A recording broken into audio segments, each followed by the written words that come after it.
میری چشم عالم سے چھپ جانے والے، میری چشم عالم سے چھپ جانے والے، اور میں آپ کو ایک پیغام دینا چاہوں گا کہ غلط روی سے منازل کا بعد بڑھتا ہے، غلط روی سے منازل کا بعد بڑھتا ہے۔ مسافرو رویش کارواں بدل ڈالو، مسافرو رویش کارواں بدل ڈالو، نہ ہو ماحول سے مایوس دنیا خود بنا اپنی، نہ ہو ماحول سے مایوس دنیا خود بنا اپنی، نئی کشتی نئی آندھی نئی طوفان پیدا کر۔ اور ہمیں اور آپ کو کیا کرنا چاہیے؟ تو ہمیں کرنی ہے شہنشاہ بطحا کی رضا جوئی، ہمیں کرنی ہے شہنشاہ بطحا کی رضا جوئی۔ اگر وہ ہو گئے اپنے تو رحمت پروردگار اپنی، اگر وہ ہو گئے تو رحمت پروردگار اپنی۔ ماشاءاللہ آج ہمارے گھروں میں شادیاں ہوتی ہیں، تو شادی کے اہتمام میں سب سے پہلے آپ پنڈال لگاتے ہیں، تو اس کے لیے یا شادی میں پنڈال نہ ہو تو کم از کم لوگ اپنے گھر پہ اپنے دروازے پر ایک بینر لگاتے ہیں، شادی خانہ آبادی، شادی خانہ آبادی۔ میں یہ عرض کرنا چاہوں گا میرے بھائی، یہ شادی خانہ آبادی کا جو آپ نے بینر لگایا ہے، ہر آنے والے کو ایک پیغام دے رہے ہیں کہ میرے بچے کی شادی میں آنے والے، آج یہ شادی میں وہ خانہ آبادی کا مطلب کیا ہے؟ تو اس کا مطلب یہ ہے کہ ہر آنے والے کو آپ پیغام دے رہے ہیں۔ شاد کا معنی ہوتا ہے خوشی کی، خوشی کے، اور شادی خانہ آبادی کا یہ ماحصل ہو گیا کہ اے آنے والے دیکھو، آج میرا گھر خوشیوں سے آباد ہے، آج میرا گھر خوشیوں سے لہلہا رہا ہے، آج میرے گھر کے ہر جہاز جانی خوشی ہی خوشی نظر آ رہی ہے۔ میں نے کہا بھائی، آپ اپنی ذمہ داری سے اپنے آپ کو آپ اپنے آپ کو شادی خانہ آبادی ہونے کا پیغام دے رہے ہیں۔ تو لکھنے والے نے کہا مولانا یہ کوئی معمولی کام کرنے نہیں جا رہے ہیں، ہم جنتی کام کرنے جا رہے ہیں، ہم تمام نبیوں کی سنت ادا کرنے جا رہے ہیں، اپنے آقا کی سنت ادا کرنے جا رہے ہیں۔ یہ پیارے رسول کے سنت کی برکت ہے کہ سنت کی برکت سے آج میرے گھر میں جتنے رشتہ دار آئے ہیں، جتنے خیش و اقارب آئے ہیں، یہ سارے کے سارے لوگ خوشیوں سے آباد ہیں۔ میں کہنا چاہوں گا پیارے، اگر نبی کی ایک سنت ادا کیے تو آپ کا پورا قبیلہ خوشیوں سے آباد ہو گیا۔ کاش آپ اپنی زندگی میں نبی کی ہر سنتوں پہ عمل کر لے تو آپ کا پورا نسل خوشیوں سے آباد ہو جائے گا، آنے والی نسلیں آباد ہو جائے گی۔ آج جو میں کچھ کہنا چاہتا ہوں، ابھی میرا ایک ذہن بن گیا، جو بات میں آج آپ سے کرنا چاہ رہا ہوں، جناب مخلص گرامی جناب عبدالودود صاحب اپنے بیٹے کی شادی کرنے جا رہے ہیں۔ یہ عزم مصفف ہے، کل بارات جائے گی، کل نکاح کی مجلس قائم ہوگی، سنت مصطفیٰ کو ادا کیا جائے گا۔ آپ علماء سے آئے دن سنتے ہیں کہ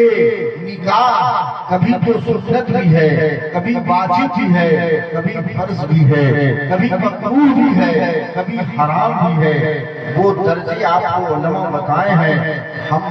یہاں زیادہ تر نوجوان نہیں، بزرگ لوگ بیٹھے ہیں، اس لیے میں بزرگوں کو بتا دینا چاہوں گا، اللہ نے آپ کو بھی بیٹا عطا کیا ہے، تو شادی کب سنت ہے اور کب واجب ہے اور کب فرض ہے؟ میرے بھائی،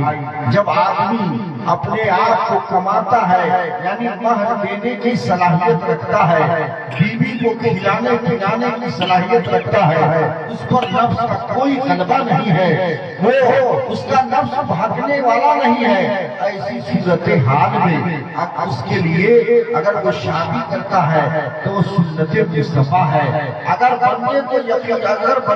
گمان غالب ہو جائے کہ اگر ہم نکاح نہ کریں گے تو ہم سے گناہ ہو جائے گا، ہم سے غلطی ہو جائے گی، ایسی صورت صورتحال میں نکاح کرنا واجب ہے۔ اگر بندے کو یہ یقین ہو جائے کہ اگر ہم نکاح نہ کریں گے تو ہم گناہ میں ملوث ہو جائیں گے، اگر یقین کے درجے پہ چلا گیا تب اس بندے کے لیے یہ شادی سنت ہی نہیں، واجب ہی نہیں، بلکہ اس بندے پر شادی کرنا فرض ہے۔ اگر وہ شادی نہ کرے گا تو گنہگار ہو جائے گا، وہ فرض کے درجے میں ہے، اس لیے اس آدمی کو شادی کرنا ایک دم ضروری ہے۔ اب دیکھیے آدمی مہر ادا کرنے کی صلاحیت نہیں رکھتا ہے، اگر دار و نفقہ کی صلاحیت نہیں رکھتا ہے، اگر وہ اس کی دو صورتیں ہیں، ایک کیا ہے کہ انسان کمانے کی صلاحیت رکھتا ہے، اگر وہ چاہے تو کما کر کے محنت مزدوری کر کے اپنی بیوی کی پرورش کر سکتا ہے، نام و نفقہ دے سکتا ہے، اس کے اخراجات کو پورا کر سکتا ہے۔ ایسی اس کے بعد طاقت کے باوجود اگر وہ نہیں کماتا ہے، اگر نہیں کما رہا ہے تو یہ وہ گنہگار ہے۔ اس لیے میرے آقا سید عالم صلی اللہ علیہ وسلم ارشاد فرماتے ہیں، اے میری امتیوں، یہ نکاح یہ نکاح نصف الایمان، نکاح ایمان کا آدھا حصہ ہے۔ اگر تم نکاح کر لو گے تو تمہارا ایمان آدھا ایمان نکاح سے محفوظ ہو گیا، اور بقیہ آدھا حصہ تم کو اپنے ایمان کی حفاظت کرنی ہے۔ تو نکاح نصف ایمان ہے، نکاح کی بے شمار فضیلتیں ہیں۔ تو اس سے پہلی مجلس میں آپ کو بنجوری میں آیا تھا تو میں نکاح کی فضیلت پر بہت ساری بات بتایا تھا، لیکن آج جو میں کہنا چاہوں گا، اے اللہ کے بندے، اگر اللہ آپ کو بیٹا عطا کیا ہے اور اگر آپ شادی کرنے کا عزم کرتے ہیں تو آپ یہ نہ دیکھیں کہ ہونے والا سمجھی آپ کو کتنا جہیز دے گا، یا ابھی آپ کو قاری امام الدین صاحب بہت اچھی بات بتائے ہیں کہ آج لوگ لڑکی دیکھنے جاتے ہیں تو اس سے پوچھتے ہیں کہ انٹر پاس ہے یا نہیں، بی اے پاس ہے یا نہیں، گریجویشن ہے یا نہیں، لیکن یہ نہیں پوچھتے ہیں کہ لڑکی قرآن پڑھنا جانتی ہے یا نہیں، نماز پڑھنے کا طریقہ معلوم ہے کہ نہیں، حقوق العباد کا علم ہے اس کو کہ نہیں۔ ان سب چیزوں کے بارے میں لوگ نہیں پوچھتے ہیں۔ یہی بات ہے، شادی کے چند ہی دن کے بعد ہم لوگوں کے پاس بہت سارے لوگ آتے ہیں اور آنے کے بعد یہ کہتے ہیں کہ مولانا صاحب بیٹے کی شادی کو کیا ہے، اس کو گریجویشن کرا کے بھیجا ہے، اسے انٹر BA کرا کے بھیجا ہے، لیکن شادی ہونے کے بعد اس کا حال یہ ہے کہ اس کا شوہر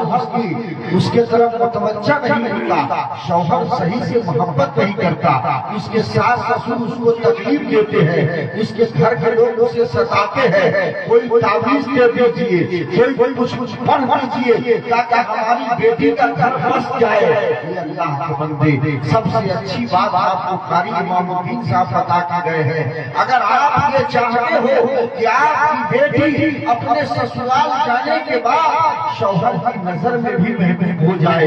ساس سسر کے نزدیک بھی محبوب ہو جائے، وہ اس کا گھر امن کا گہوارہ بن جائے، اس کا گھر محبت کا تاج محل بن جائے، تو ایک آسان مسئلہ ہے کہ اپنی بیٹی کے دل میں اللہ کا ڈر پیدا کرو، اس کے دل میں خدا کا خوف بساؤ، اپنی بیٹی کو نمازی بناؤ۔ اگر آپ کی بیٹی نمازی بن کے اپنے سسرال جائے گی تو اس کا فائدہ یہ ہوگا کہ جیسے ہی وہ سسرال جائے گی اور جب وہ وضو کر کے مسلسل بچھائے گی، جیسے اس کا دل اللہ کی طرف جھکے گا، اللہ اس کے گھر کے تمام لوگوں کے دلوں میں اس لڑکی کی محبت ڈالے گا، اور اس کے تمام لوگوں کا دل اس لڑکی کی طرف جھک جائے گا۔ جب بھی شوہر دیکھے گا تو اگر وہ تھپڑ مارنا بھی چاہے گا تو اس کے دل میں بھی خیال آئے گا، ارے ہم اس کو مارے کیسے، یہ میری بیوی تو اللہ کی بارگاہ میں پیشانی جھکا رہی ہے، یہ اللہ کی عبادت کر رہی ہے، اللہ کی بندگی کر رہی ہے، وہ مارنے سے گریز کرے گا۔ اگر شوہر اس کی ساس دیکھے گی تو دیکھے کہ میری بہو تقیہ اور پرہیزگار ہے، یہ نمازی ہے، اس ہوگا جیسے ہی وہ اپنی بہو کو نمازی دیکھے گی اس کے دل میں بھی رحم پیدا ہوگا اور اپنی بہو کو وہ ستائے گی نہیں. سسر کو معلوم ہوگا کہ میری بہو نمازی ہے, اللہ اس کے دل میں محبت ڈال دے گا. تو کام ایسا کیجئے کہ ایک نہیں, ایک بات یاد رکھیے, آپ بھی اگر لڑکی لائیے تو ایسی لڑکی لائیے کہ اگر آپ کو مان کے چلیے آج کے لوگ انٹر کیے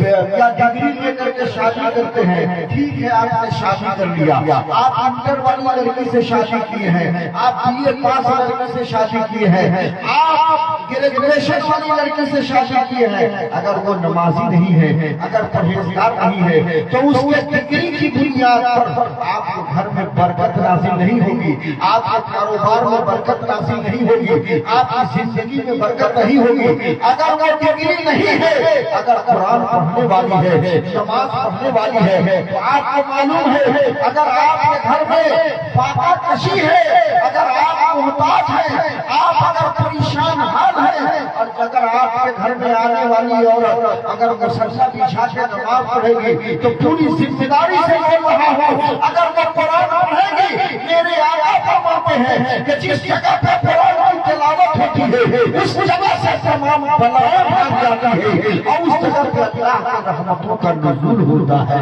اور اس جگہ پہ صاحب رحمت الہی کے برسات ہوتے ہیں. تو ظاہر سی بات ہے ایسی بہو لائیے کہ جو نمازی ہو, تاکہ نماز جب پڑھے اگر اللہ کی عبادت کرے تو آپ جہاں بھی رہیں گے اس کی عبادت کی برکت سے آپ خوشحال نظر آئیں گے, آپ آباد نظر آئیں گے. اور ظاہر سی بات ہے ابھی آپ نے سنا ہے, یہ بات میں آپ کو بتاؤں کہ زمین اچھی ہوگی تو اس سے پیداوار بھی اچھے ہوں گے. مثال کے طور پر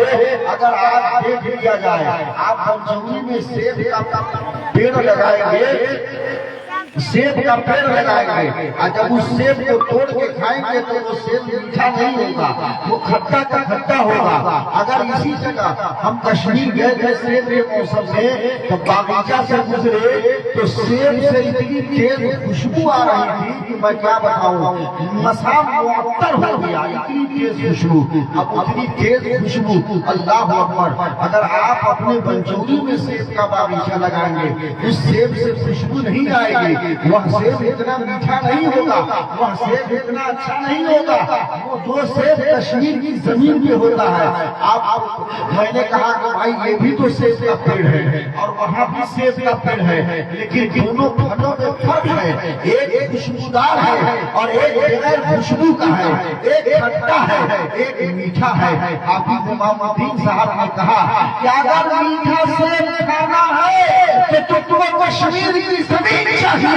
کشمیر کی زمین میں پیڑ لگاؤ گے تو اس پیڑ سے میٹھا پھل ہوگا. پنجوری کی زمین میں پھل لگاؤ گے, پیڑ لگاؤ گے تو اس پیڑ سے میٹھا پھل نہیں ہو سکتا. اللہ شک و شبہ میرے بھائی, آپ جب لڑکی دیکھنے جاتے ہو تو لڑکی نیک تلاش کرو, اچھی سیرت والی تلاش کرو, متقیہ پرہیزگار تلاش کرو. اگر تم نیک لڑکی اپنے بہو بنا کے لاؤ گے تو اس سے تسلی آباد ہوگی. تو یہی تو بات ہے کہ ماں اگر عابدہ اور زاہدہ ہو تو اس کی آواز سے جو بچے آتے ہیں وہ اپنی آپ کو اپنے وقت کے غور سے آزاد بن کر چمکتے ہیں. ماں اگر فاطمہ ہو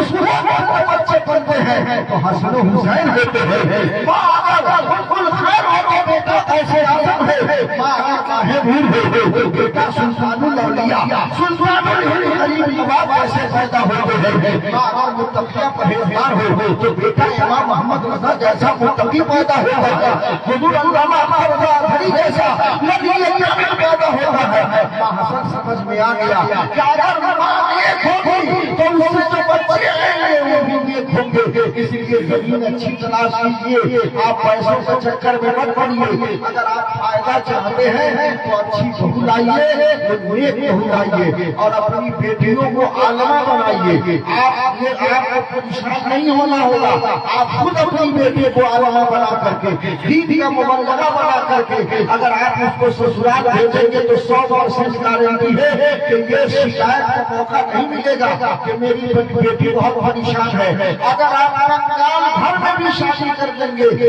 عالمہ بنا کے بھیجیں گے, متقیہ پرہیزگار بنا کے بھیجیں گے تو اس کی برکت سے اس کا گھر خوشیوں سے آباد ہو جائے گا، وہ اس کا شوہر خوشحال